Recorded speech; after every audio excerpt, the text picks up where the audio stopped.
Hello dear student, आज हम करने वाले हैं प्रश्नावली 15.1 का 15 नंबर सवाल को, जिसमें दिया है ताश के 5 पत्तों ईंट का दाहला, गुलाम, बेगम, बादशाह और इक्का को पलट करके अच्छी प्रकार से फेंटा जाता है। फिर इनमें से यादृच्छया एक पत्ता निकाला जाता है। पहला नंबर सवाल है, इसकी क्या प्रायिकता है कि यह पत्ता एक बेगम है। और दूसरा है, यह यदि बेगम निकल आती है तो उसे अलग रख दिया जाता है और एक अन्य पत्ता निकाला जाता है। इसकी क्या प्रायिकता है कि दूसरा निकला गया पत्ता पहला एक इक्का है और दूसरा भी एक बेगम है। तो हम लोग इस सवाल को सॉल्व करेंगे। आइए सॉल्व करते हैं। तो हम लोग पहले एक डब्बा बना लेते हैं।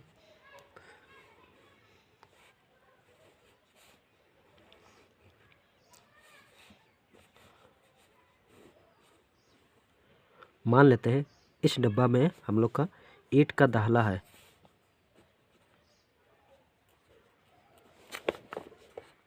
ईंट का दाहला एक पत्ता है। फिर दिया है हम लोग का गुलाम,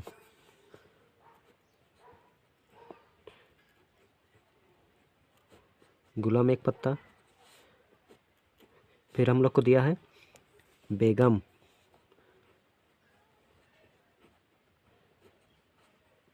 एक पत्ता। और बादशाह,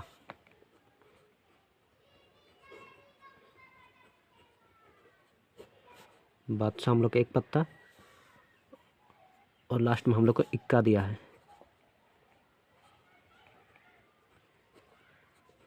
एक पत्ता।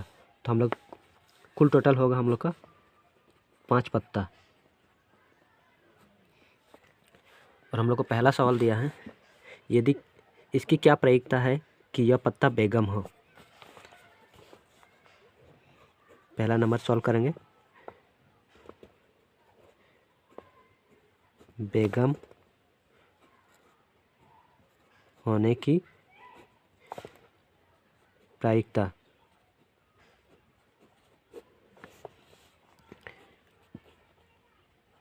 पी बराबर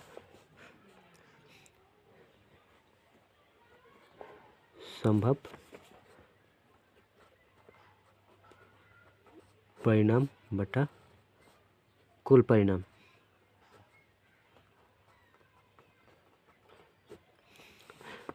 बेगम होने की संभावना हम लोग का है 1।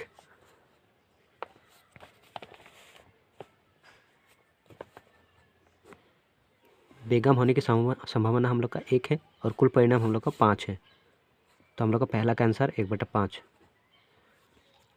दूसरा नंबर पूछा है, यदि बेगम निकल आती है तो उसे अलग रख दिया जाता है। तो हम लोग बेगम को निकालेंगे। अगर हम लोग निकालते हैं और अगर बेगम निकल जाता है तो हम लोग को बेगम को अलग रख देते हैं। तो बेगम को हम लोग अलग रख देते हैं। एक पत्ता है बेगम का, तो बेगम के पत्ता को हम लोग अलग कर दिए हैं। अब कुल पत्ता हम लोग के पास है 4। टोटल हम लोग के पास है, कुल पत्ता हम लोग के पास अब है 4। और इन 4 पत्ता में से हम लोग एक पत्ता हम लोग निकालेंगे। तो कहा गया है, यदि बेगम निकल आती है तो उससे अलग रख दिया जाता है और एक अन्य पत्ता को निकाला जाता है। इसकी क्या प्रायिकता है कि दूसरा निकाला गया पत्ता एक इक्का है। हम लोग का इक्का है, हम लोग का 4 पत्ता में से एक इक्का है। दूसरा नंबर पी बराबर एक इक्का है, एक संभव परिणाम 1 और कुल परिणाम हम लोग का है 4। तो 1/4 इसका आंसर होगा।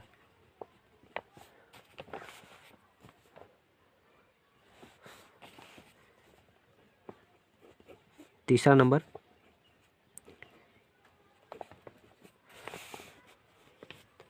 पूछा है कि एक बेगम है। हम लोग तो बेगम को निकाल चुके हैं और इसको अलग रख दिए हैं। तो बेगम तो एक भी नहीं है, तो हम लोग का संभव परिणाम तो 0 है और हम लोग का कुल परिणाम 4 है। तो हम लोग का 0 ही हो जाएगा, क्योंकि कोई भी संख्या के ऊपर जीरो रहता है तो पूरा संख्या जीरो ही हो जाता है। तो लास्ट वाला आंसर जीरो आएगा।